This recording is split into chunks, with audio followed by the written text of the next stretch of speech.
Marc, Oui, oui, oui. tu sais, avec la page .pug, là, je comprends pas le principe de comment elle génère le code HTML. Alors, deux choses. D'une part, dans le fichier JS, il faut déjà avoir, si on regarde ensemble le mémo là que j'ai fait. Oui, Alors, si on reprend le déroulé du mémo. Première chose, il faut déjà dire dans notre fichier JS plusieurs choses. Il faut dire qu'on utilise Pug. D'accord? donc pour ça, j'ai fait un appset view engine pug. Voilà. Oui, Ensuite, on va soit utiliser un dossier pour les templates qui s'appellera views, soit si on veut un autre nom, il faut mettre une ligne supplémentaire qui est mon dossier views, voilà comment il s'appelle avec la appset views, virgule, le nom du dossier. Ou alors, le plus simple, il faut appeler le dossier template. Pour commencer, il suffit d'appeler views. Il n'y a pas besoin de mettre cette ligne-là. moi je l'ai appelé page.pug. Point, c'est un peu bizarre pour un nom de dossier, mais bon, c'est plus des extensions, il ne faut pas se compliquer la vie. Ou page-pug à ce moment-là, si on veut, mais moi, je n'irais pas m'amuser à mettre un nom avec un point comme nom de dossier. Ah, moi, je parle d'un fichier là. Je parle Non, du non, fichier. non, mais avant, il faut déjà ils sont où? Il est où ce fichier? Mon fichier, il est dans le fichier statique, tu sais, avec les exercices dans Oui, mais l'exercice. ça n'a aucun rapport en fait. Il faut bien dissocier les templates des fichiers statiques. Il faut deux dossiers différents. La bonne pratique, c'est celle-là. Il y aura un dossier où il y aura tous les templates et il y aura un dossier qui peut avoir des sous-dossiers pour tout ce qui est fichier statique. Ou plusieurs dossiers pour des fichiers statiques si on veut côte à côte. Mais en tout cas, il faut dissocier complètement le dossier des templates des dossiers ou des dossiers pour les fichiers statiques. Complètement. D'accord. Donc C'est la bonne pratique. je recrée un dossier et je mets le page.pug dedans là. Alors, voilà. Alors, donc, ce dossier peut s'appeler views par défaut, ou bien on peut le nommer comme on veut, mais à ce moment-là, il faut la mention qui est dans la ligne du mémo, ligne 114. Tu l'appelles juste views ou il y a un point à lui filer Views, views. Juste views. Views, V-I-E-W-S. Views et c'est dedans que tu mets ton page.pug. Exactement. Après, on peut créer des sous-dossiers dedans si on veut. C'est pas gênant. Parce qu'en fait, le render, par exemple, dans le cas là, ça va être render page.page. Il n'y a pas besoin de mettre .pug. Le .pug, il est implicite. Pas besoin de le mettre, l'extension. En fait, on peut le mettre, mais c'est inutile. Lui, il fait le travail pour nous. Donc, autant simplifier les écritures. Si on souhaite mettre le template dans un sous-dossier, on peut le mettre, par exemple, dans views, on peut créer un sous-dossier, par exemple, je sais pas, un stock. Et dans ces cas-là, ce sera un res-render de stock/page. En fait, quand on fait un res-render, il va chercher dans le dossier views. Donc après, on peut mettre bien sûr des sous-dossiers si on veut dedans. Si on a beaucoup de templates, c'est pratique pour organiser. Donc quand tu fais ton res render, ensuite, entre parenthèses, tu mets le nom du fichier. Donc pour moi, c'est page.pug, donc je l'appelle page. Page Ça tout court, suffit. oui, chaîne de caractères, bien sûr. Ensuite, Comme à la ligne 120 du mémo. et entre accolades, je mets titre et je le réfère à mon premier Alors, document HTML. non, non. Dans le res render, il y a deux arguments. Le premier argument, c'est le nom du fichier pug, sans D'accord. extension. Le D'accord. second argument, c'est un objet qui possède autant de propriétés que d'éléments à passer souhaités. C'est comme on le veut. Et dans ces propriétés, on met des valeurs qu'on récupérera dans le pug. C'est-à-dire que si je mets un objet avec une seule propriété bidule, du côté du pug, je bénéficie de la variable bidule que je peux exprimer, utiliser plutôt, comme je le veux, là, où je veux dans mon pug. Ouais, parce que toi, dans ton index JS, tu avais mis title, page d'accueil et page des informations. Mais Oui, parce qu'en fait, en fait, j'utilise tout le temps le même template, page, justement pour illustrer, pour vous montrer l'intérêt, c'est que j'ai un seul template et je l'appelle à plusieurs reprises.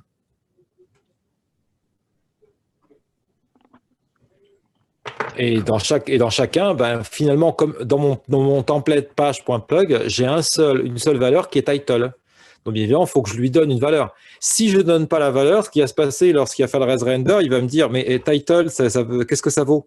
Il me manque title. Et évidemment, à partir du moment où on lui donne title, il faut lui définir title. Oui, mais je comprends à peu près ce que tu me dis, et encore c'est un peu flou, mais À venir, t'as, il faut prendre le temps.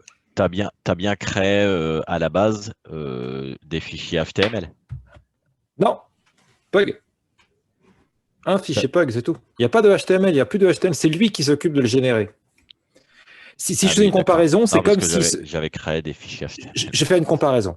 C'est comme si, soit je prends ma plus belle plume et je m'écris des feuilles de papier, soit j'arrête de faire ça et j'utilise une imprimante. Pug, c'est une imprimante à HTML. D'accord. Donc, Dans une imprimante, on envoie bien depuis notre ordinateur les données pour qu'il imprime correctement. Ben là, ouais, c'est la même chose. je pensais que Pug, en fait, tu sais, il était en relation avec une page HTML Non, que non, tu non, non, crées, et non. lorsque tu Justement, crées, c'est le document Pug qui va être une structure générale. Si on regarde là mon exemple 6 là, que j'ai mis sur le chat, dans oui, mon exemple 6, si on balaye les fichiers qui s'y trouvent, on trouve en tout et pour tout un des fichiers JS et un dossier qui s'appelle template. Pour l'exemple, j'ai fait exprès de ne pas prendre le nom du dossier par défaut pour vous montrer qu'on peut définir un autre nom si on veut. Il faut juste le préciser. Et dedans, il y a un page.pug qui s'y trouve. Et c'est tout. Il n'y a pas de fichier HTML. Justement, ce qu'on a vu avant, le send file, on s'en occupe pas. On n'a pas besoin de ça. d'accord. Ah, attends. Du coup, C'est vrai que c'est un petit peu perturbant au début parce que ce qui est normal, depuis le début de la formation, on vous raconte, bon, ben alors on fait des fichiers HTML. Mais là, en fait, c'est un générateur qui va générer dynamiquement la page HTML en fonction de ce qu'on lui donne, hein. d'accord. Ouais, je vais essayer avec ta page, histoire de voir ce que ça donne, parce que c'est un peu flou là. Ouais. Non, mais c'est normal, il faut prendre le pli.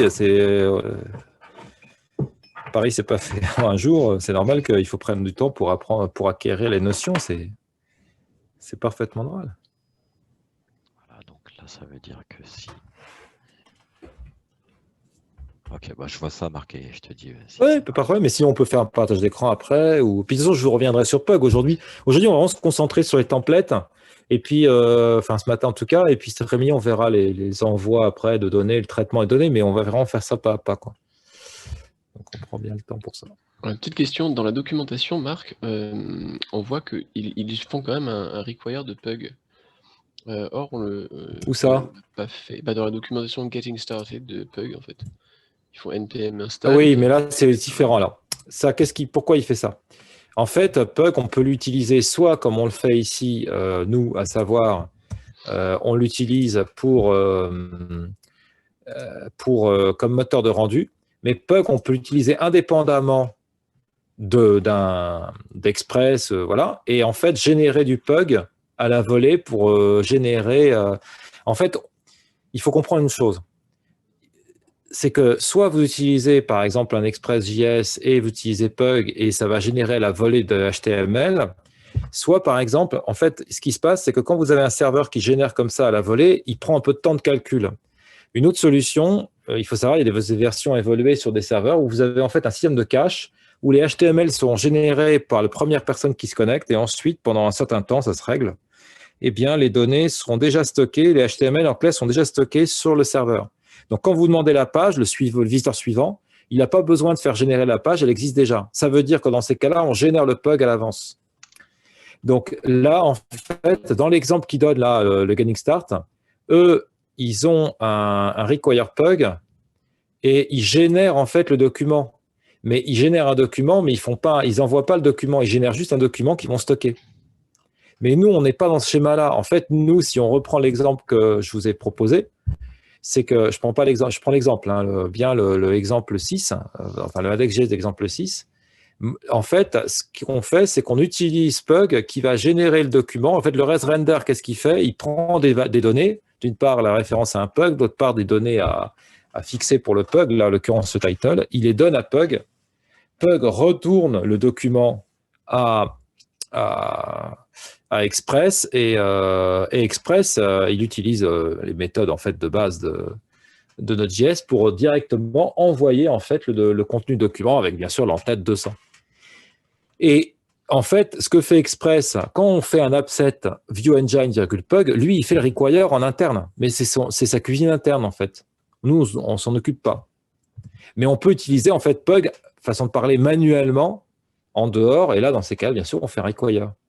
D'accord, ok, ça marche. Moi, Et en pour fait, avoir ma fiche. c'est si on veut utiliser indépendamment.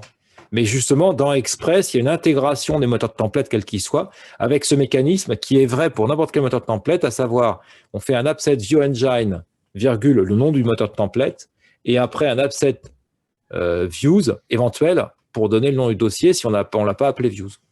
Et on utilise des res render. D'accord, ok, ça marche. Je peux partager mon écran, Marc, pour que tu vois un Oui, petit peu allons-y. ce que ça donne, s'il te plaît. Euh, alors, attends, comment tu faisais déjà? Ça, partager, ça, partager.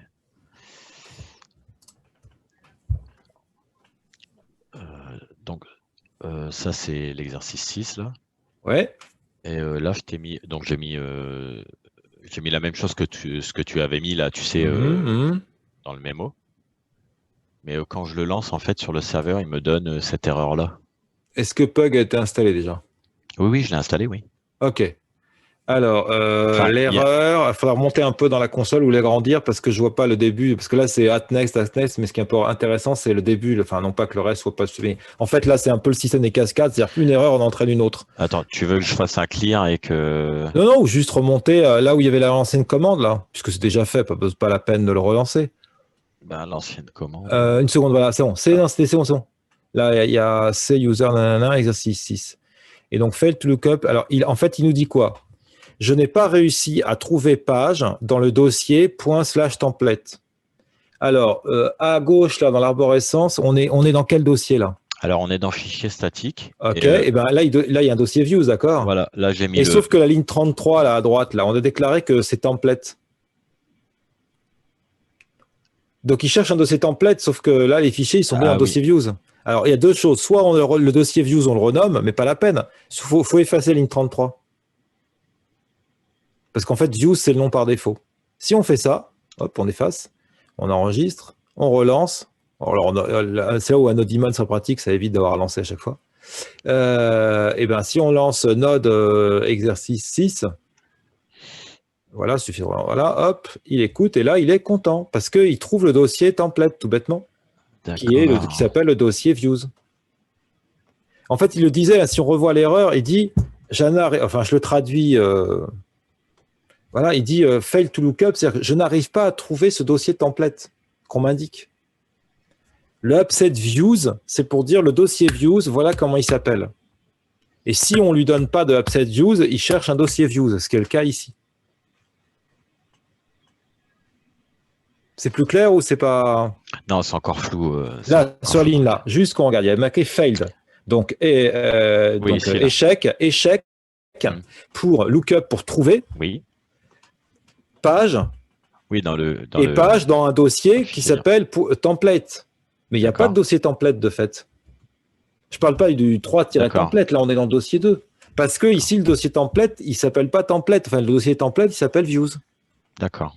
Or, comme la mention, la ligne 33 avant, c'était de dire le dossier views, c'est template, ben forcément, ça bloquait. Ah oui, d'accord. Et par défaut, il va chercher un views, lui. Oui, sauf si D'accord. on lui donne autre chose. Mais si on lui donne autre Oui, bien chose, il sûr. faut aussi que notre dossier s'appelle autrement.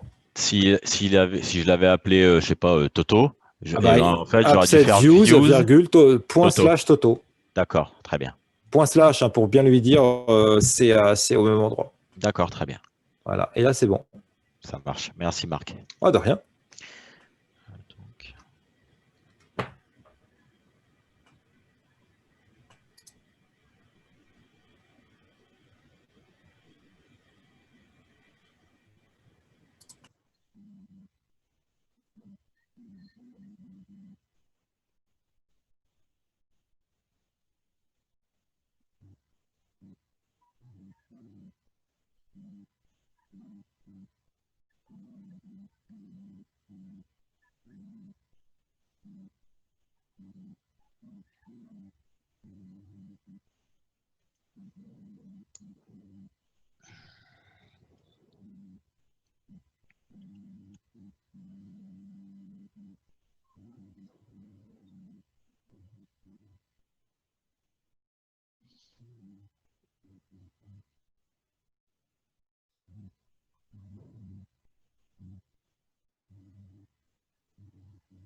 Ah, excuse-moi, Marc.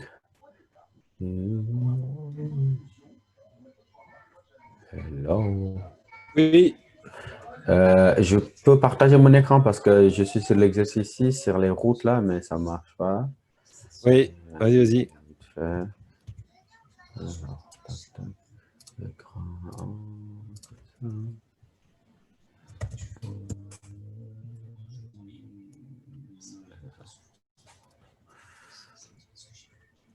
Ok. Tac. Alors là, il est là. Mon. C'est pas ça. Donc là, j'ai mes fichiers HTML. J'ai fait les liens, normal. Vous voyez ou pas? Ah, une seconde. Hop là, je vois bien, ouais, c'est bon, ouais. Mais c'est pas. Attention, le 6, c'est pour faire quoi? C'est pour faire du. Ah oui, c'est pour Ouais, oui, le lien, les ouais. routes, ouais, les routes et tout. Ouais, ouais. Donc là, c'est le deuxième. Deuxième fichier, j'ai mis ici et là, c'est l'exercice. Alors, normalement, tout est bon là, il n'y a pas de... Alors, tac, tac, tac. Voilà. Juste avec vous, notre exercice 6, bien enregistré et tout. Ouais, ça me écoute, mais localhost, ça me fait le site inaccessible. En une seconde, on peut revoir la console. Localhost n'autorise pas la connexion. Peut-être Une qu'il faut seconde, changer. Non, non, non, on va regarder le code. Ça sert à rien de voir ça. Regardez le code. Faut regarder le code. Le code dans le JS, dans le Visual Studio Code. Ah,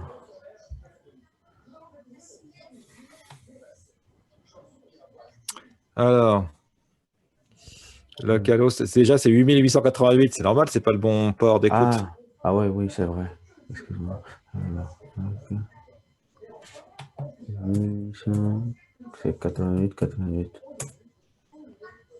Voilà. Là, il met quoi là? Hop. No search for directory. En clair, il trouve pas le fichier dans le send file. Donc, il faut retrouver dans le JS là. Retourner là. Et donc, l'accueil, c'est un send file de accueil.html qui est dans docs-html. Alors, Oui. il est où le dossier docs-html? Le dossier docs.html, il est là. Dans deux fichiers statiques. Ouais, mais il n'est pas écrit pareil, le nom du fichier. Docs.html. Non, le nom du fichier. Celui-là, là? Bah oui, est-ce que c'est le même nom que ce qui est écrit à droite, la ligne 36? Super. Je vérifie les autres. Information. Voilà, il suffit de rafraîchir, là. Même pas besoin de relancer le serveur pour ça. Ah non, pardon, si, il y a besoin de relancer le serveur parce que ça a été modifié. Il faut relancer le serveur. Pardon, parce que ça a été modifié côté JS. Si tu es modifié que le HTML, ça ne change rien. Si modifié côté JS, il faut relancer le serveur. Voilà, on rafraîchit. Voilà. Et voilà. Un lien. Il le disait, il disait, je trouve pas le fichier. Yeah, c'est bien ça. Voilà, il trouvait pas le fichier, c'est ce qu'il nous racontait. Je trouve pas le fichier. Ok, merci. De rien. Ibra, Oui. t'as mis une sauvegarde auto quand tu changes de. Non, j'ai pas mis. Moi. Fais toi-même. Ouais, c'est mieux parce que Ouais, moi, je préfère sauvegarder moi. ça marche, merci. Merci. Ouais.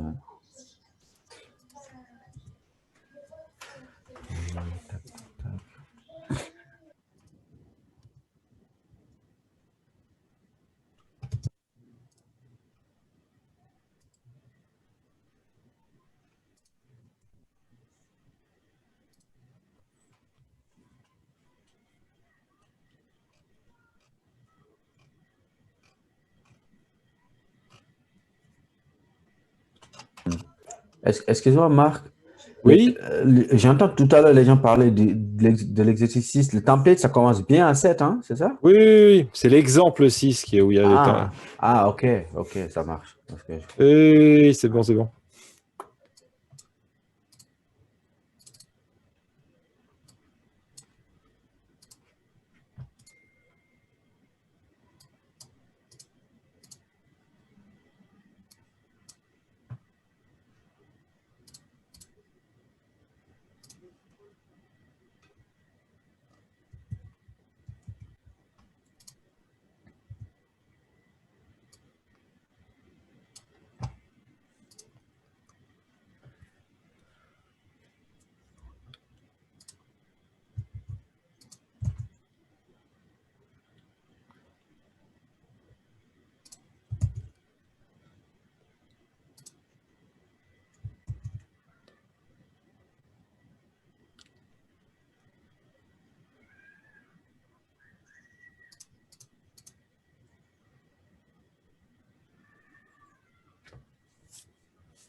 Excuse-moi, Marc. Allô? Je coupe mon micro à chaque fois sur ça. Oui, Excuse-moi, Marc, c'est oui, oui. Abdallah. Dis-moi, quand on veut mettre une valeur dans un paragraphe, on peut le déclarer dans une valeur comme les autres, Oui, oui, on met juste égal et c'est bon. saisir le texte directement dans le... Si par exemple, imaginons que je l'avais fait là dans mon exemple, là, je l'ai appelé contenu, et puis j'ai juste mis P égale contenu, c'est bon. Ah, ok, ok.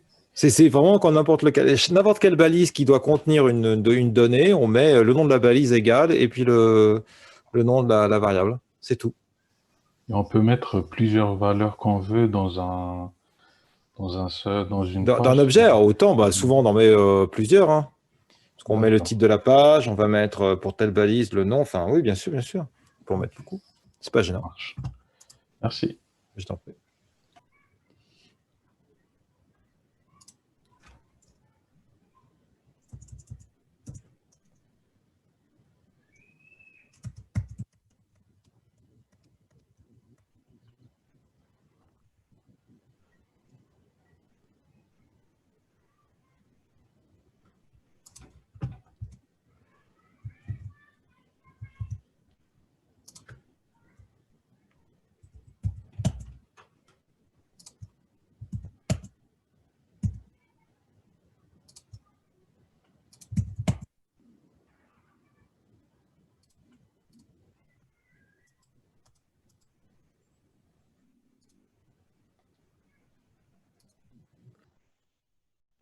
Excuse-moi, Marc.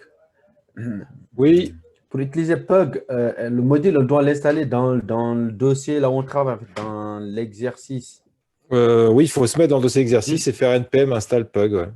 Après, juste dans le c'est possible de dossier l'installer en global et il sera disponible partout, hein. Si on fait npm install-g pug, il sera disponible partout. global. Ok. Sinon, en chaque projet, ouais, comme on veut. Ouais, ok. Dans la réalité, quand vous ferez un projet, vous l'installerez dans chacun des projets que vous faites. D'accord. Parce que vous aurez un package.json et vous gérerez tout ça au niveau du projet. Ok.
Arc.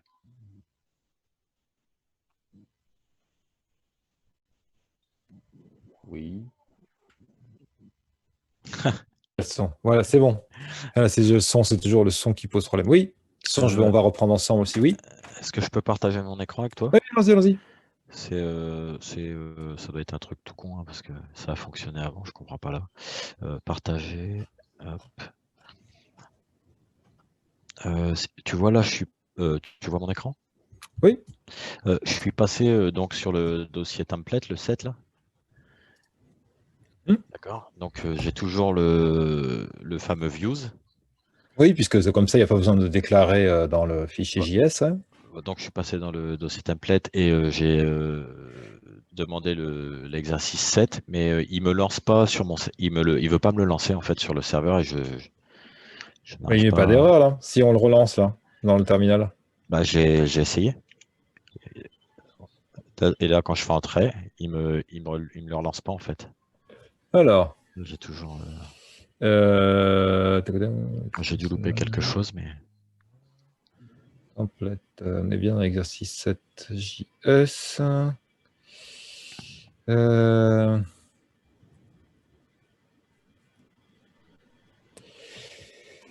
suis en train de regarder. Pardon, hein, j'ai rien d'autre au-dessus. Non, c'est parce que je regarde si j'avais quelque chose. Bah, un petit truc déjà pour arriver à déterminer, je ne sais pas pourquoi il y a une erreur, c'est si on commente toutes les routes, et y compris le Upset View Engine. En fait, on laisse juste le const express et voilà, on commente de ligne 37 à ligne 45 comprise. Hop, comme ça, en fait, on désactive tout ça. Donc, hop. Non, le plus simple, c'est de sélectionner le tout. C'est CTRL/. Ça commente toute la ligne. Il suffit de sélectionner. Voilà. Et en fait, pour sélectionner, quand on sélectionne, on peut même mettre le curseur en endroit. On clique avec le majuscule sur un autre endroit et ça sélectionne aussi. Et là, on fait CTRL/. Et ça va commenter. Voilà. Ça simplifie la tâche, en fait. Donc là, il faut sauvegarder. Et là, on relance. On va avoir des... Est-ce que j'ai tac.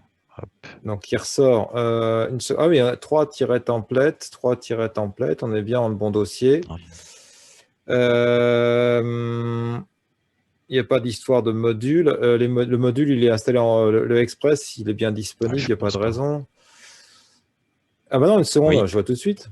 Il n'y aurait pas un petit truc qui manquerait là? Je n'ai même pas tilté. Dans le terminal, là.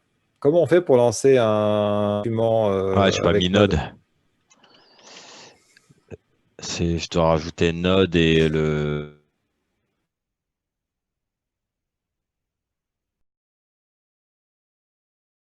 Pour aller au début de la ligne, c'est CTRL-A et CTRL-E à la fin, mais je ne sais pas si ça marche dans les terminaux de chez le... Ouais, ça marche beaucoup mieux, ouais, forcément. Et donc là, si je le rafraîchis simplement, je suis obligé de le... Bah non, même pas. Là, voilà, le résultat. Il faudrait décommenter et relancer. Ou alors utiliser nos daemons pour pas avoir besoin de relancer le terminal à chaque fois. Comment tu fais pour tout décocher? Tu es obligé de... CTRL-Z, là, puisque c'est la dernière chose qui a été faite. Ouais. Bah là, du coup, je dois le relancer, je suppose. Ouais, c'est pour ça que c'est intéressant d'avoir nos daemons, ça évite d'avoir le relancer à chaque fois. Ah d'accord, ok. Il y a un truc, il faudrait que je relance une seconde Windows chez moi pour vérifier que dans les commandes terminales, on peut faire CTRL-A, CTRL-E. C'est pratique dans le terminal pour se diriger. Pardon. Oui, vas-y, finis. Je ne sais pas s'il existe là, en fait. Dans Windows, je ne sais plus si on a ça. Est-ce que, donc, quand tu changes de dossier comme ça, vu qu'on était sur statique et que je descends sur template, tu es obligatoirement obligé de passer par le node.exercice, quoi. Ah bah oui, il faut être dans l'endroit où on veut lancer le fichier JS. En revanche, on peut... qui évite à chaque sauvegarde de quitter relancer. Avec nos daemons, ça peut être dès qu'on lance, au lieu d'écrire node, on écrit no daemon, le fichier qu'on veut lancer, et tant qu'on modifie le fichier, à chaque fois, ça relance. C'est ce que je fais chez moi, là. Mais il faut que nos daemons soient installés. Je l'ai installé, ouais, je crois. Ah bah, impeccable. Alors. Voilà. Nodimon est le nom de l'exercice, c'est ça? Oui, le plus simple, ça aurait été presque d'aller faire node, de relancer l'ancienne ligne et mettre OM, voilà, flèche vers le haut. Et là, avec, je crois qu'avec contrôle de tabulation, on va pouvoir se balader de mon mot, voilà, hop, rentrer. Voilà, hop, impeccable. Et comme D'accord. ça, là, ça veut dire que toutes les modifs qui vont être faites sur le JS, à chaque fois, ils relancent. D'accord. Un daemon, en fait, mais qui s'écrit DEAMON, c'est un système en Unix qui est une sorte d'un processus de tâche de fond, en fait. Et donc, c'est un processus, ça veut dire que c'est un processus qui regarde, dès qu'il y a une modification dans les fichiers du dossier, il relance. Et donc, ça fonctionne pareil. Je dois le couper pareil avec CTRL-C. Ah bah à la fin, oui, quand on a fini. Mais en revanche, ça évite d'avoir à faire CTRL-C et relancer à chaque modification du fichier, aussi infime soit-elle. D'accord. Ça allège quand même pas mal la charge. Donc là, si je modifie mon fichier JS et que je relance Nodimon, c'est un peu le même principe en fait, non? Bah non, sauf que là, il n'y a pas besoin de. Oui, mais là, il n'y a pas besoin de quitter à chaque fois, quoi. Là, si par exemple, imaginons, il n'y a pas besoin de faire contrôle. Oui, mais il n'y a pas besoin de faire contrôle C. C'est-à-dire que si on lance Nodimon, Oui. si par exemple, là, on ajoute un app.get. Bon, là, il est. Oui, ok. Voilà, dès qu'on sauvegarde, il relance tout seul. Ah, d'accord. Donc ça Ok. évite d'avoir à faire le contrôle C, on le fait qu'à la fin, quand on arrête de travailler avec ce fichier-là, quoi. D'accord. Ou qu'on arrête de la journée ou autre chose. Enfin bon. Mais si tant qu'on travaille dessus, il suffit de sauvegarder. Bah, le test, il est facile à faire. Hein. Il suffit d'aller dans n'importe quelle route, juste faire un retour à la ligne vide. N'importe où d'ailleurs. Qu'importe. Tu veux que N'importe où, j'aille où? n'importe où dans le document, retour à la ligne. Un simple retour à la ligne. Entrée, hein, voilà. Sauvegarde. CTRL S, et hop. Et là, bah voilà, hop, il redémarre. Ah ouais, c'est génial. Ah ouais, d'accord. Ah ouais, c'est mon casse-pied, ouais. C'est Bah clair. oui, bien sûr. La seule chose, c'est que parfois, quand il y a vraiment des erreurs, il bloque. Il faut le savoir. Si vraiment ça coince, dans ces cas-là, il faut faire un petit CTRL-C et le relancer. D'accord. Parce quand vraiment il y a des erreurs trop lourdes, enfin trop importantes, il bug, quoi. Il peut pas, il fait pas de miracle, quoi. Mais Ah bon, ouais. c'est un cas particulier. Ah ouais, c'est beaucoup mieux. Ouais. Ah bah pour le développement, oui, c'est beaucoup mieux. D'accord. Bah, merci Marc. Ah, de rien. Bah, du coup, je te refile la main. Merci. De toute façon, on va reprendre. Je vais justement vous. Hop. Alors, je propose qu'on reprenne ensemble. On va revoir un nouvel exemple et puis je vais vous montrer des choses au passage. Sauf que je sais pas. La chose, c'est qu'il faudra que vous vérifiez pour ceux qui sont sur Windows, mais c'est un truc qui peut être pratique aussi. Donc, nouveau dossier, je fais un petit exemple. Je vais vous introduire d'autres notions sur les templates. Pour l'instant, on va juste faire l'include parce que c'est le plus simple à utiliser. Et ça, en fait, je vais repartir de l'exemple 6. Donc, en fait, ce que je vais faire d'ailleurs, c'est que je vais faire un petit copier-coller de l'exemple 6.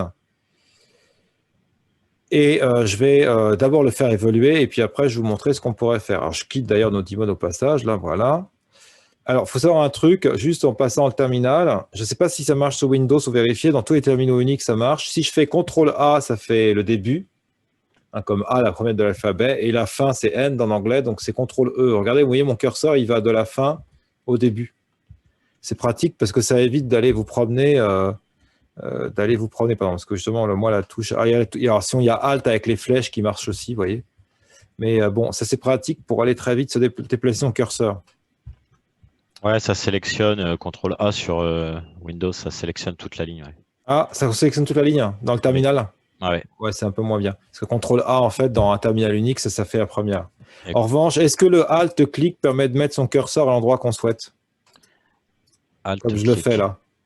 Si je fais Alt-clic, je peux mettre le curseur là où je veux dans la ligne. Oui, ça fonctionne là sur. Voilà. Aussi donc sur ça, c'est Windows. pratique aussi, parce que résultat, on rappelle avec la flèche là, la commande que l'on souhaite.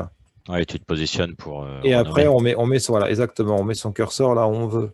Donc, c'est assez pratique pour gagner du temps. Comme ça, on peut rappeler l'historique puis remodifier ce qu'on souhaite. Voilà, ça simplifie la tâche. Donc là, hop, je vais aller dans l'exemple 7.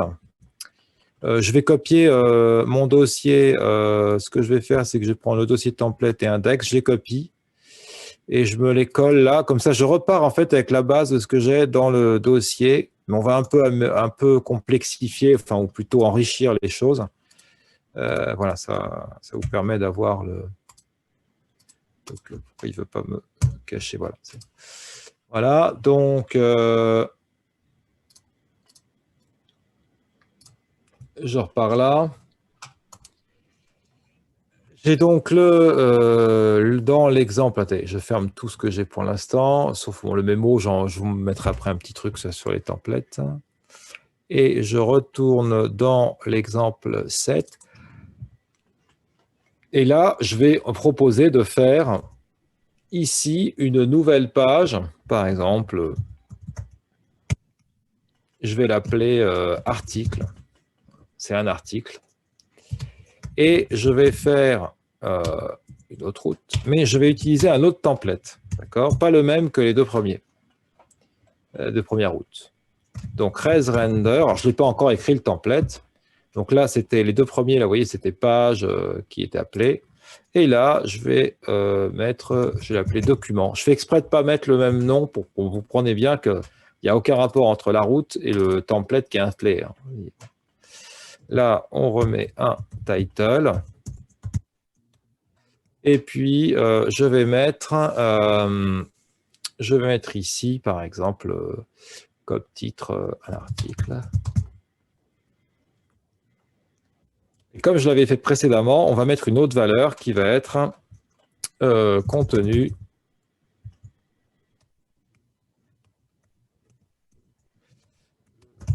de l'article. Là, je n'ai pas fait. Je suis obligé d'échapper. Non, c'est pas ça ce que je voulais faire, pardon. Le contenu de l'article.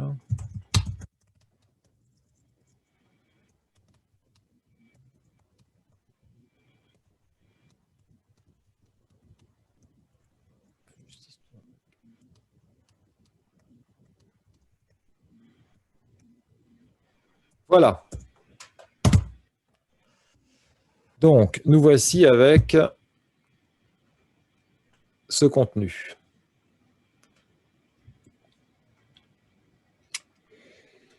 Maintenant qu'on a fait ça, derrière, on va regarder, je voudrais là, ici, avoir le rendu de ce document. Donc, je vais dans les templates et je crée un nouveau fichier qui va être document.pug.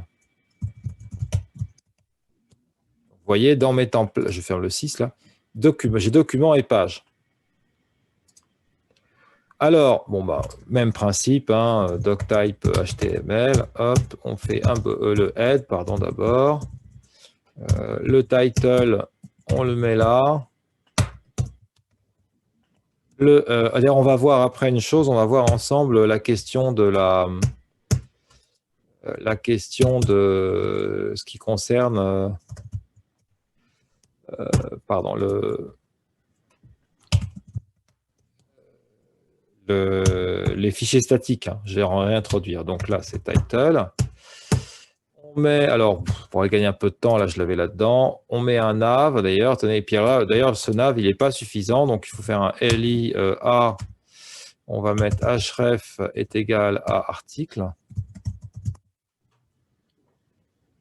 Je me suis trompé, pardon. Hop, c'est comme ça, la notation qu'il faut mettre. Voilà, et donc, je mets article. Voilà, et ce nav, hop, on le reprend à l'identique, ici, comme ceci. Alors, le nav, il n'est pas bien fait. Et je remets... Alors, tout est basé sur l'orientation, donc c'est un petit peu... ça demande un petit peu de précision, sinon vous vous trouvez coincé. Donc, quand vous demandez à travailler sur un document. Si vous vous trompez, de toute façon, vous n'aurez pas les choses comme il faut. Alors, ça peut donner une petite surprise. Alors, l'exemple typique de la surprise un peu étonnante, c'est que vous créez toute une page en PUG et ça ne vous donne rien. Vous allez me dire, comment ça ne me donne rien? Regardez ce qui se passe si je fais ça. Alors, je vais d'abord lancer Nodibon, index.js. Je reprends la page de l'accueil, donc vous n'allez pas voir de différence. Hop. Donc, je vais ici, je retourne dans la page d'accueil. Oui, ça marche, oui, il n'y a pas de problème. Voilà, et j'ai la page, bon, sauf que j'ai article. Regardez, si je mets je fais mal mes annotations, je fais ça ici. Alors, ah ben, comment ça se fait? Ah ben, je suis sur Non, document, oui. Ah non, c'est page. Je ne modifie pas le bon, donc forcément, c'est normal que vous voyez, il n'y a aucune différence. Hop, on recommence. Vous voyez, body ici, et là, ici, bah, comment ça se fait? Il ne devrait pas travailler correctement. Parce que là, justement, je n'ai pas fait la... Ah, bah, il corrige un peu les erreurs. Pour celle-là, ce n'est pas le bon exemple. Alors.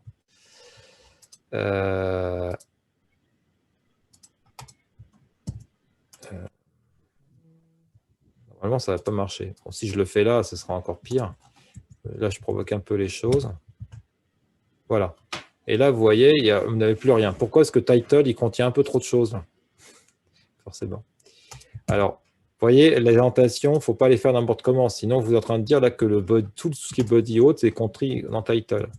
Donc, il faut bien mettre comme ça. Et là, si on refait, vous voyez, on retombe avec ce qu'il faut. Alors, vous voyez, j'ai deux documents qui ont des grandes similitudes. Alors, d'ailleurs, document, je ne l'ai pas ici, je ne l'ai pas terminé. Il faut que je fasse section. Et puis ici, hop, je vais faire contenu de l'article. Et puis, je vais faire un P est égal à... alors, comment je l'avais appelé? Je l'avais appelé contenu, justement. Contenu. Si je fais ça, si je vais sur article, voilà le contenu de l'article pour la page avec un peu de texte en plus. Voilà. Bon, très bien. J'ai exactement l'affichage qu'il me faut. Vous voyez, je vous remontre ici le code. Donc, côté de la nouvelle route que j'ai créée, c'est article. J'appelle un document de Pug qui s'appelle document. Et ce document ici, le voilà. Et la nouveauté, c'est ici P égale contenu. D'accord? Alors, avant de faire la question des includes, on va le faire dans un instant. On va déjà appeler les documents, ce qu'on a fait jusqu'à maintenant, les fichiers statiques. Donc, je vais me recréer un dossier SRC. Je vais reprendre encore l'image que j'avais tout à l'heure, ça va me faire gagner du temps. Je vais simplifier la tâche, on va dire, ou alors non, on va quand même faire les choses bien, comme on a fait avant. Je vais créer un dossier image, par exemple, voilà. Et dans ce dossier image, je colle l'image en question. OK? Voilà le train. Je vais me créer aussi un dossier, voilà, on va faire bien les choses, on va créer aussi un nouveau dossier CSS, impeccable. On va se créer dedans un nouveau fichier style.css. Et pour gagner un petit peu de temps, je vais aller reprendre le CSS précédent parce qu'en fait, il ne bouge pas. Ce que j'ai là, c'est parfait. Hop, je ne vais pas le réécrire, j'ai déjà le CSS. J'ai repris mon CSS. Donc, juste pour une vue d'ensemble, qu'est-ce que j'ai fait comme modification? Je replie l'exemple 5, on n'a pas besoin. Je me suis créé un dossier SRC dans lequel il y a CSS et image comme dossier, sous-dossier. Image, j'ai repris mon image de train. Et le style CSS, j'ai repris le CSS à l'identique de ce qu'il y avait dans l'exercice 5, puisqu'on a une structure assez similaire. C'est juste histoire d'avoir les deux. Alors, bien évidemment, bon, j'enlève ça, hein, celui-là, je n'ai pas besoin de le remettre, je l'ai mis dans l'autre. Dans l'autre, bien sûr, il me faut que je fasse un app use et que je dise que quand je demande IMG, je demande en fait le express.static, ce qu'on avait vu ensemble. Et le express statique de quoi? De underscore dirname plus slash src slash image. Vous voyez qu'en plus, j'ai résumé, j'ai fait que IMG. Il n'y a aucun rapport entre ce qui est demandé et ce qu'on fournit comme chemin. Là, pour le CSS, en revanche, on est plus proche. On va avoir un express.statique de quoi? On va avoir un underscore dirname plus src et css. Bon, bien sûr, ça c'est pas mal, mais il faut que dans mon Pug, j'ai ici dans le head ce qu'il me faut, à savoir, il me faut quoi? Il me faut un link. Alors, il faut mettre L style sheet. Et c'est un href. Et le href, c'est CSS. Style.css. Et celui-là, il faut le recopier hop, dans page aussi. D'accord? Donc ça, c'est bon. Une fois qu'on a fait ça, on va quand même vérifier déjà que tout fonctionne. C'est-à-dire qu'on ait le CSS. Ah si, je peux, pardon, comme ça sera déjà fait, je peux mettre aussi l'image là. Je vais le mettre dans le document. Après le contenu, je fais en image et je fais un src est égal à, et hop, c'est img/train.jpg et je mets le alt et un train. Voilà. Comme ça, vous allez voir pas mal de notions à la fois. Donc, si je vais à l'accueil, on a bien le CSS et si je fais article, on a mon image. Alors, je vous remontre tout maintenant. On va regarder ça paisiblement. On va commencer par le premier document qu'on avait déjà. J'ai appelé ici, vous voyez, ma feuille de style. Pourquoi CSS/style CSS? Parce que dans le JS, il est dit, quand on demande CSS, on obtient src CSS. Et c'est là où est le CSS. Pour les images, il y en a une seule en fait, elle est ici. Alors, vous voyez que comment ça marche les attributs, vous mettez le nom de la balise, parenthèse, src, en l'occurrence ici, et alt. Et alors, comment on écrit tout ça? D'ailleurs, c'est pareil pour le style ici. Comment on trouve les références à ça? Parce que ça se trouve dans la documentation. Si vous allez sur PugJS, vous avez, regardé ici, la page d'accueil, vous avez ici dans la colonne à droite. Alors, le site de PugJS, c'est pugjs.org, P-U-G. Alors, je vous mets le lien, là, si vous voulez, dans le chat. Ça vous facilitera la tâche. Hop. Et en l'occurrence, ce que je souhaite, moi, c'est aller dans les attributs. Et vous voyez, dans les attributs, ici, on nous dit, pardon, attributs, il ne m'a pas fait le lien, voilà.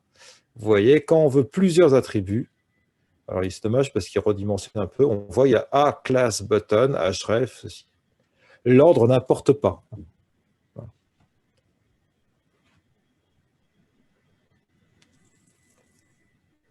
Est-ce que ça va pour ces notions-là avant que j'aille à la suite?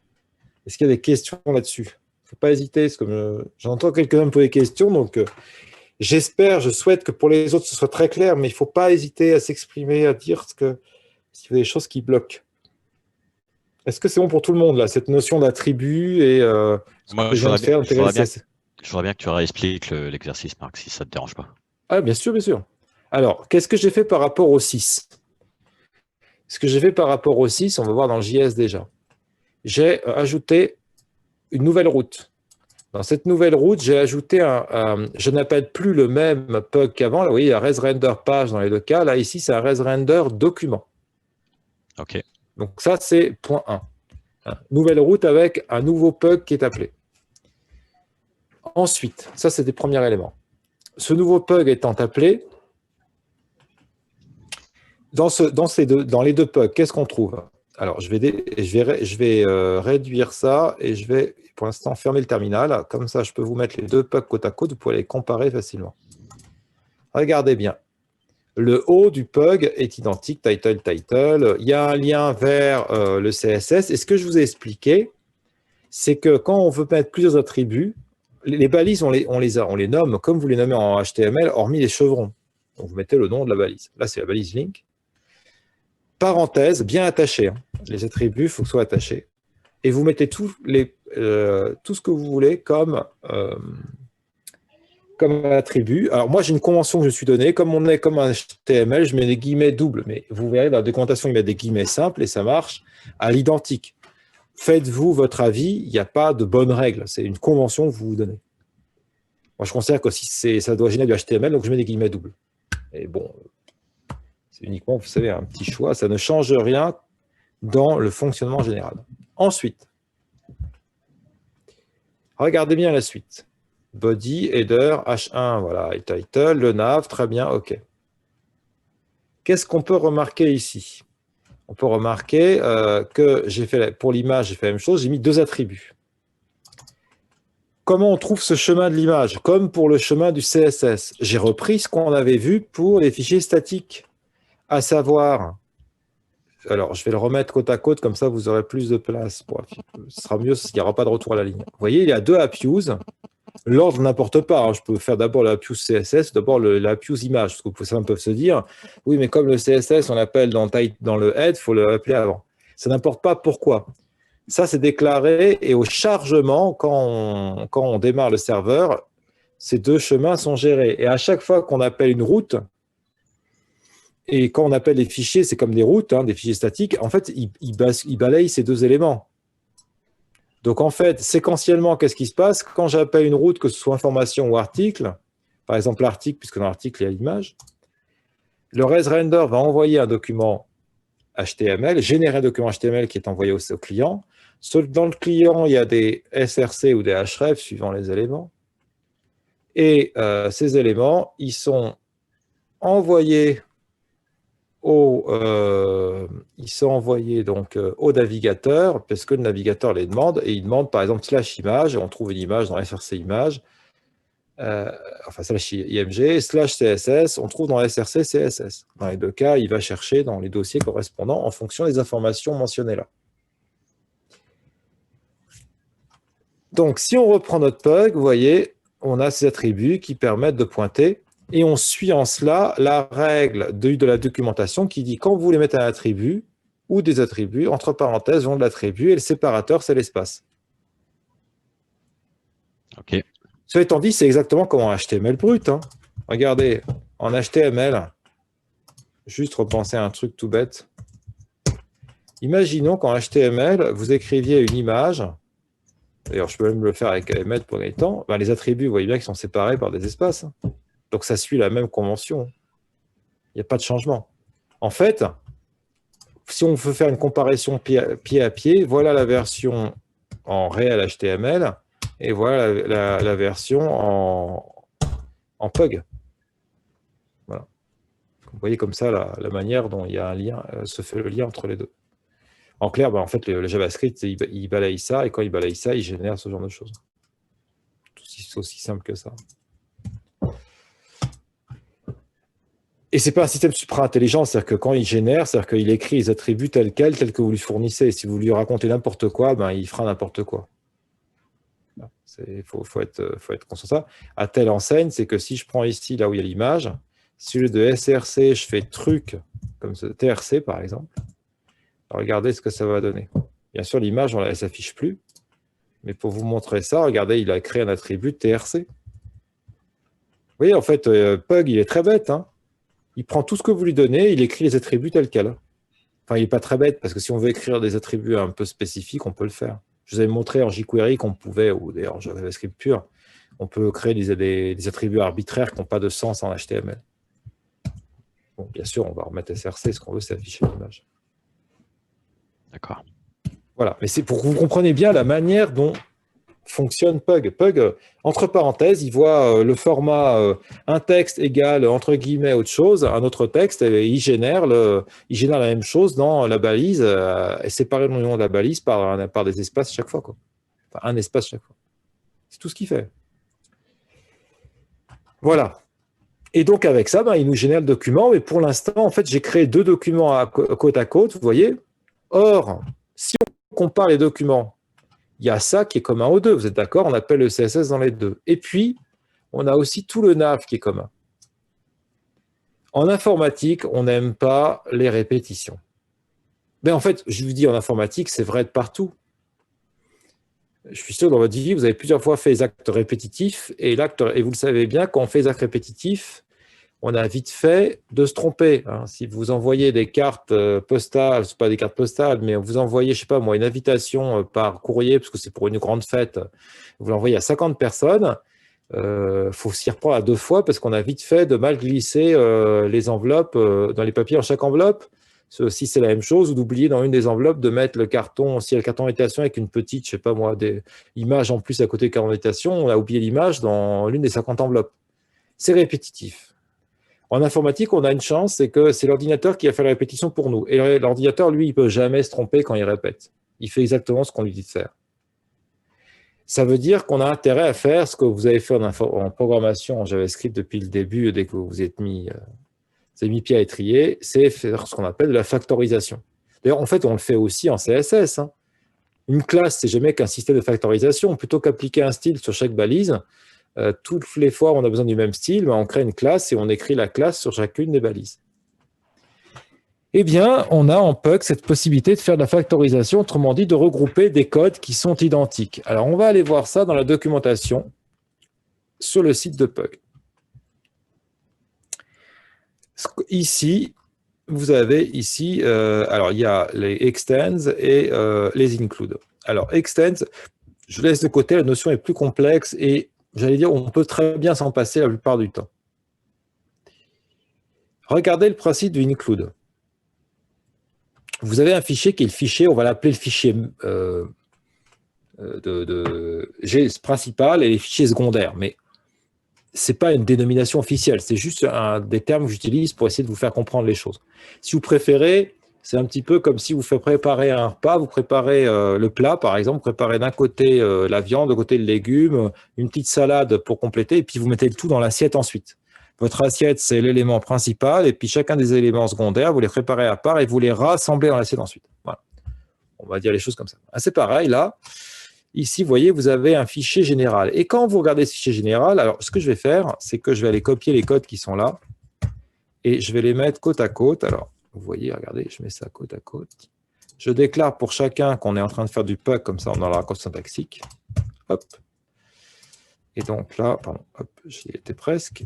Voilà, regardez, et hop, et là, je fais du PUG aussi, comme ceci. Et pour parachever, couronner le tout, je mets ça là, comme ça. Hop, je copie ça. En fait, on va s'en inspirer pour mon fichier, hein, mais je vous montre déjà. Donc, ces trois fichiers, bon, ils sont vierges, hein, mais imaginons, là, c'est mon fichier principal. Et quand on le balaye, qu'est-ce qu'on remarque? On remarque qu'il y a marqué include en fait d'un fichier. Comment ça fonctionne? C'est de dire, eh bien, je vais en fait appeler un autre fichier qui est ce fichier-là ici.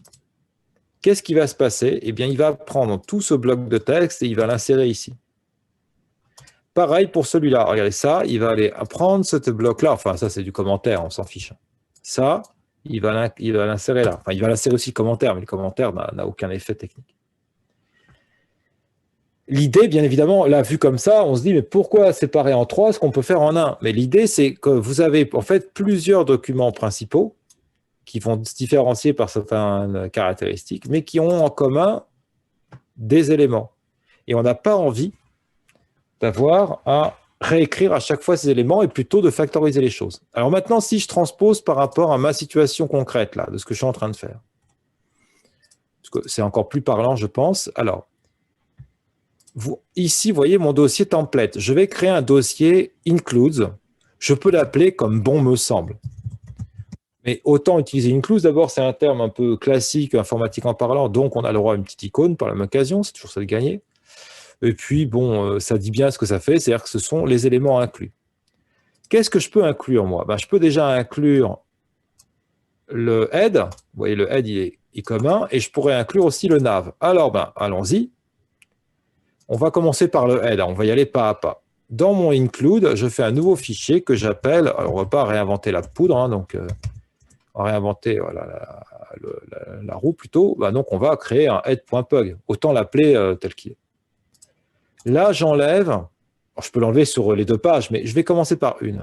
Je fais ça ici, j'enlève ici, et je le colle dans mon head, d'accord? Et je fais quoi? Je marque include espace. Alors là, Pug, son mot d'ordre, c'est toujours d'écrire de la façon la plus ramassée qui soit. Vous voyez, par exemple, le nom de la balise, c'est juste la balise, il n'y a pas de chevron, rien. Pareil, ici, include, on met juste le nom du fichier. Alors, ne vous dites pas, je vais écrire head. Parce que bien évidemment, vous voyez, hein, faut mettre aussi l'extension, mais si j'oublie, ça ne va pas aller. Mais ne vous dites pas, on va juste écrire ça, parce qu'il va vous dire, mais head, je ne trouve pas. Et si vous me dites, mais il y est dans template, je vous réponds, non, il n'est pas en template, il est dans un sous-dossier include. Il faut dire le chemin entre les deux. Donc, il faut mettre includes / head.pug. Et on va regarder si ça fonctionne. Donc, on retourne ici dans mon navigateur. Je vais à accueil et je retourne à article. Et vous voyez qu'il y a toujours ici un article et toujours l'appel du CSS. Ce qui fait que si je prends cette mention et que je la mets ici dans page, on rafraîchit. Si je vais à accueil, si je vais à information, ça marche tout aussi bien. Donc vous voyez bien l'intérêt, c'est que si par exemple dans ce head, j'ai envie d'ajouter d'autres choses, ça ne me pose pas de problème, j'aurais besoin de le modifier que dans ce fichier-là. Pareillement, le nav, prenons le nav. Le nav, il est là, d'accord? Bah, je peux faire la même chose. Je prends ça. Alors, on va le faire à l'envers. Je vais faire include. Attention, les indentations sont importantes. Le nav doit être au même niveau que le H1. Donc, je le mets, vous voyez, au même niveau. Je fais includes / nav.pug. OK? Et là, je vais créer un fichier nav dans includes. nav.pug. Et je colle le tout. Alors là, vous voyez, l'indentation spawn.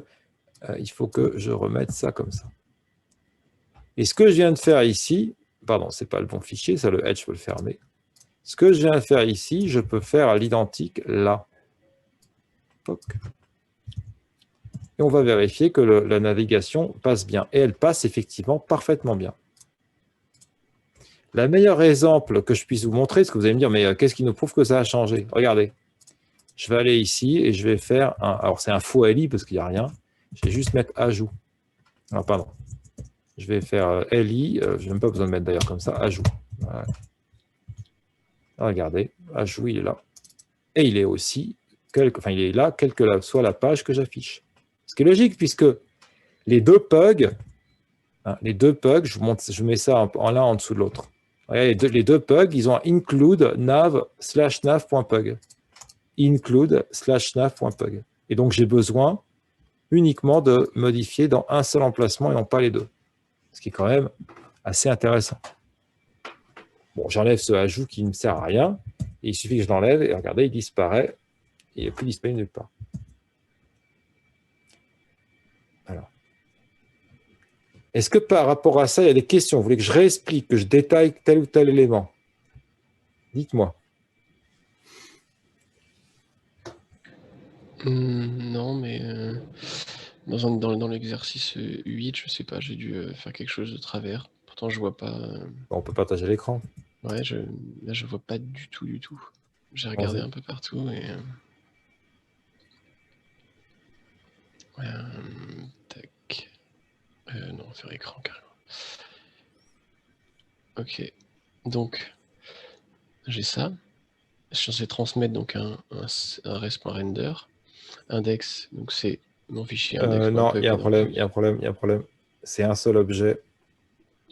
Ah, je pensais qu'on pouvait en mettre plusieurs. Non, on met plusieurs propriétés, mais c'est un seul objet. Ah d'accord. Ok.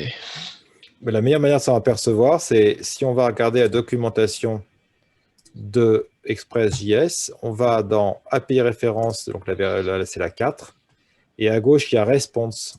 On fait un response render, et qu'est-ce qu'on voit? On voit qu'il y a views, locals, callback, si on veut une fonction de callback après. D'accord, ok. Donc locals, ce sont, d'ailleurs je traduis à la volée, un objet qui a les propriétés définies locales, qui sont des local variables pour la vue, qui définit en fait, qui contient les propriétés définissant les local variables pour la vue. Voilà. Donc local, c'est un objet, un seul. Si on veut plein de choses, on peut, mais c'est un seul objet. C'était où dans la documentation, vous aviez vu ça? Alors, allons-y ensemble. On arrive sur la page d'Express.js, la page d'accueil, donc expressjs.com. Ouais. Okay. De là, on regarde dans le menu API référence. Oui, c'est Express, pardon, excuse-moi, je regarde. Non, mais je cherchais dans la doc de Pug aussi, c'est pour ça. Alors, API référence. Oui, tout le monde peut regarder parce que ça va vous montrer comment ça fonctionne sur le cas. Donc, Express.js API référence. D'accord? Une fois qu'on est dans API référence, la 4, hein, parce qu'on est encore en version 4, et on arrive sur la page générale des API de version 4, et parmi les propositions, il y a à gauche, response, puisque ce qui nous intéresse, c'est les responses. On clique sur response, et dans le menu qui s'ouvre à gauche, on a un res. Marc, tu partages pas ton écran. Non, mais c'est pour vous regarder chez vous. Mais sinon, je peux. C'est comme Alexandre a mis son écran. Sinon, je veux bien partager, vous montrer chez moi. Hein. Ouais, j'ai viré. Voilà, donc au moins je regarde ce que vous faites. Non, mais si c'était pour que vous regardiez chez vous sur la page de doc, mais on y va. Alors, je partage, on recommence à 0. Hop. Alors, donc, on arrive sur la page d'Express. D'accord? Si je viens masquer ça, c'est mieux. Voilà. Donc, ici, vous allez sur API référence, la 4. D'accord? Oui. Une fois que vous êtes là-dessus, vous allez avoir l'API, la 4 qui s'ouvre, et vous avez à gauche, en fait, c'est un menu général qui est à gauche, mais un menu qui est au départ replié. Parce que c'est classé par grande catégorie. Express lui-même, tout ce qui concerne app directement, tout ce qui concerne les requêtes, les réponses, et puis routeur qu'on verra plus tard. Vous cliquez sur réponse. Et là, vous avez d'une part les propriétés, d'autre part les méthodes. Dans les méthodes, c'est bien, c'est classé par ordre alphabétique, il faut aller voir resRender. Et regardez, vous voyez que resRender prend 1 ou 2 ou 3 arguments. Ceux qui me disent et pourquoi il n'y en a qu'un seul, vous pouvez très bien appeler un pug sans lui passer la moindre donnée. Parce que c'est des options, les autres, c'est ça.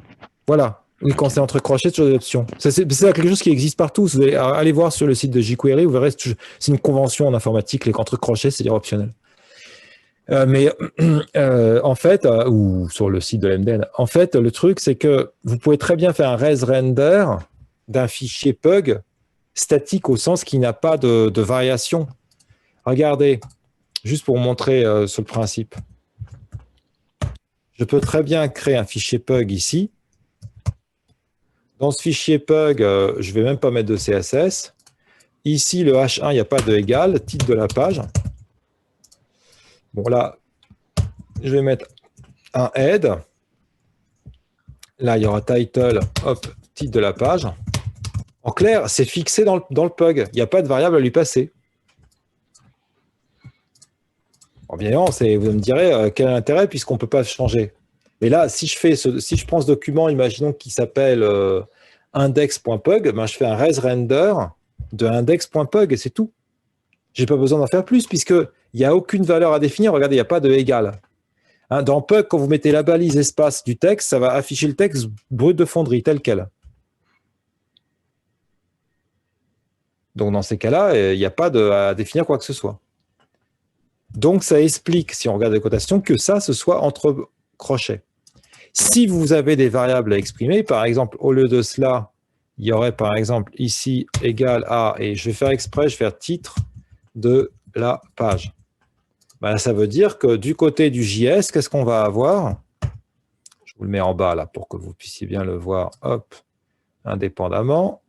Comme ça, je fais du JavaScript. Alors, je ne vais pas écrire tout le fichier. Hein. Imaginons que vous êtes dans une route et vous avez un resRender. La page, je vous ai dit qu'elle s'appelait index. Et puis là, on passe ici et on met titre de la page, 2 points. Mon titre, par exemple. Mais en aucun cas, vous ne passez plusieurs objets. C'est-à-dire que si, par exemple, je dois mettre ici sous-titre, d'accord? Et bien là, je vais mettre virgule, sous-titre, et je vais mettre, hop, sous-titre.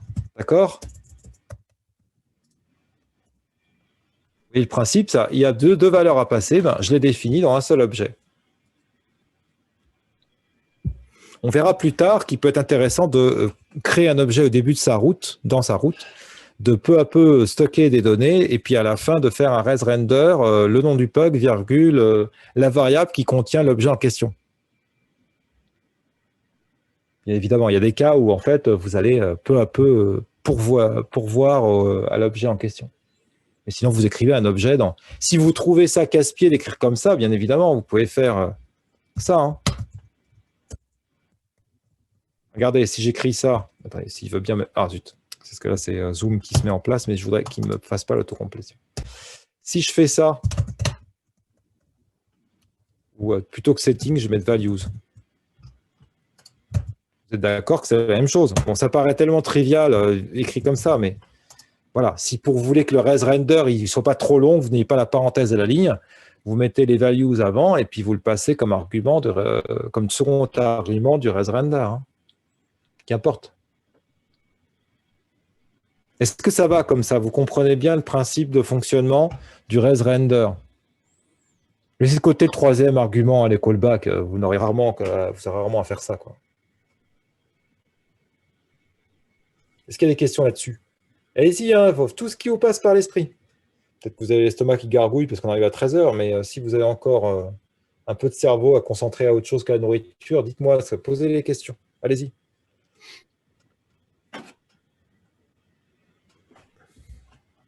C'est clair pour ma part, hein. J'avais pas capté qu'on devait mettre qu'un seul objet. Comme j'avais vu dans la doc, il montrait pas vraiment, en fait, il mettait 2 propriétés. J'ai pas vu en tout cas. Du coup, je suis parti du principe, naturellement, que je pouvais mettre une virgule et mettre 2 objets, virgule qui fermait la collade, en fait, après la déclaration de la valeur.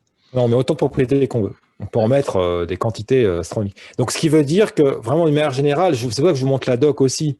Allez voir la documentation, elle est très bien faite. Et surtout, une fois qu'on est un peu rompu, qu'on a compris qu'on a lu telle ou telle partie et qu'on a compris comment ça fonctionnait, en fait, quand on arrive sur autre chose, par exemple, si je vous montre res, par exemple, res passet send, qu'on avait déjà vu, ben, vous voyez, en fait, res send, on comprend bien, OK, ça envoie une réponse HTTP et on a vu qu'on envoyait, par exemple, du texte, quoi.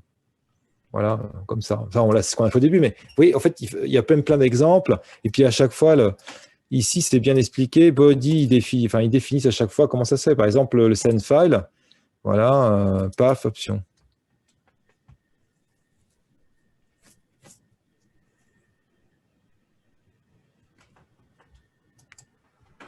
Voilà. Ah. Oui. Après, je laisse déjà les autres, puisque moi, j'avais un entretien tout à l'heure. Moi, je voulais juste, je ne sais pas si les autres n'ont pas de questions, qu'on revienne sur les liens dans les pages. Le reste, moi, quand j'aurai la doc, je vais regarder après. Ouais, alors, juste en passant, il faudra que je vous mette je le ferai après la pause, le mémo sur include. Mais en revanche, je peux vous donner tout de suite l'exemple, juste avant de répondre à la question. Ce que je vais faire, c'est que l'exemple 7, je vais le compresser et je vais vouloir me le mettre dans le... Voilà, je vous le mets là parce que comme ça, alors il faut que je... Hop, je vous mets la conversation, sinon... hop. Toc. Voilà, comme ça, il est envoyé. Voilà, c'est quand même plus parlant. Alors, les liens, c'est-à-dire les liens. Comment écrire un lien dans Pug? Ah non, moi je suis parti bien avant que tu aies commencé Pug en fait. Les liens en général? Oui, en général, tu sais. Les routes. C'est quoi? C'est le fait d'appeler un fichier HTML, justement, oui, avec route? Oui, quand tu appelles un fichier HTML, à l'intérieur, il y a des liens pour appeler d'autres pages en fait. Eh bien, en fait, ce qu'il faut partir du principe, c'est que les fichiers HTML ne sont absolument pas reliés entre eux. Un fichier HTML, par exemple là, ici, je veux aller appeler j'appelle pas, en fait, il y a un document information HTML, d'accord? Mais ce n'est pas ce document information HTML que j'appelle. Là, je fais un /info pour dire j'appelle la route info. Et cette route info, elle fait un send file d'information.html. En clair, les liens qu'on met dans un document HTML, c'est comme si lorsqu'au début, on s'est contenté de mettre des liens dans la barre d'adresse. Ça veut dire que vous mettez là une route, toujours une route. Je ne sais pas si c'est clair dit comme ça. Dit comme ça, je l'ai compris. J'ai regardé la doc pendant que tu parlais également d'include. J'ai essayé quelque chose. Je vais partager mon écran si tu as 2 minutes. Oui, alors une seconde, parce qu'il faut que je coupe le mien. Hop. Mais par définition, Marc, un lien, c'est une route de toute façon. Oui, mais ce qu'il y a, c'est que par automatisme, ce que vous avez fait avant, vous avez tendance à vous dire « Oh, ben, j'ai index HTML et j'ai Toto HTML. » Et ben, dans index HTML, je fais un ahref est égal à Toto HTML. Mais en fait, vous ne faites pas des liens entre les HTML, vous faites des liens liés aux routes, en fait, donc aux requêtes. D'accord. Par exemple, là, le document que Steve nous montre, ici, je vois 3 routes, Express, page 1, page 2. Soit en passant, il n'y a pas de route pour / tout court. Ce n'est pas bien grave, mais ça veut dire qu'il faut forcément saisir. Bon. Et ben, ça veut dire que dans les documents HTML que je n'ai pas vus, il faut forcément qu'il n'y ait pour les href que des /express ou /. Ben voilà, parfait, page 1, page 2. C'est très bien ça. Ouais. Alors, justement, c'est là que je bloque puisque j'ai fait ça. Et quand... Alors, je vais... Je reviens là, je fais ça. Ouais, ok. Un petit truc en passant, quand vous modifiez des HTML, vous n'avez pas besoin de relancer votre serveur. Le serveur, c'est vous le relancez uniquement pour les points JS. Si vous modifiez le HTML, même si vous n'avez pas de daemon, vous n'êtes pas obligé de relancer votre serveur. Parce qu'en fait, les fichiers HTML, il les délivre alors qu'en revanche, le fichier JS, il le charge au départ. Oui. Et si on clique sur accueil, là, cannot get page 1. Alors, c'est slash page 1. OK. Alors, allons voir le JS. Le JS, hein, pas les HTML. Ouais.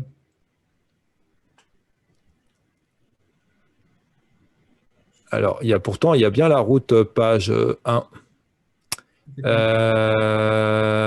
C'est bien ce fichier-là qui est lancé, oui. Ah non, c'est le node exercice 5 JS. C'est pas le 6. C'est pas le 6?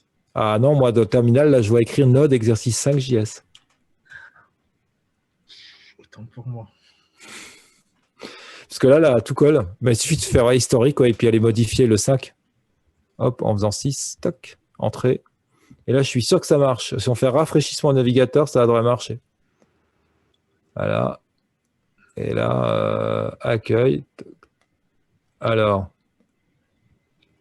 c'est bien le port 7777. Ah non, j'ai changé le port. Je pense que j'ai Il changé. faut juste le changer dans le 7577. Vaut mieux garder le même port pour tous vos exercices. Moi, je l'ai changé pour montrer qu'on pouvait le changer, mais gardez-le pour tous vos exercices. Ça va vous éviter de vous arracher les cheveux. / express en parce qu'il n'y a pas de route par défaut. Voilà. Donc, accueil, c'est page 1. Voilà, là, impeccable, tout marche. Alors, il y a un petit goutte, voilà. Ah, d'accord. Bon, Si on met / page 2 là-haut, ça va marcher aussi. C'est parce que, voilà, hop, impeccable, super. En fait, j'étais sur l'exercice 5 avant. Voilà. C'est un classique, ça, de ne pas appeler le bon fichier. Désolé, d'accord. Il y a toujours quelques-uns qui le font dans chaque session, donc c'est habituel. Il ne faut pas s'inquiéter. C'est ma marque de Normal, on est concentré sur autre chose et on relance avec l'historique. D'accord. Bah, du coup, je vais attendre les mémos pour tout ce que j'ai loupé sur Pug, en fait. Le mémo, alors, je peux mettre mon mémo, mais enfin, sinon je le ferai à 14, parce qu'à 14, je n'ai pas écrit. On va revoir ensemble. Je le ferai ligne.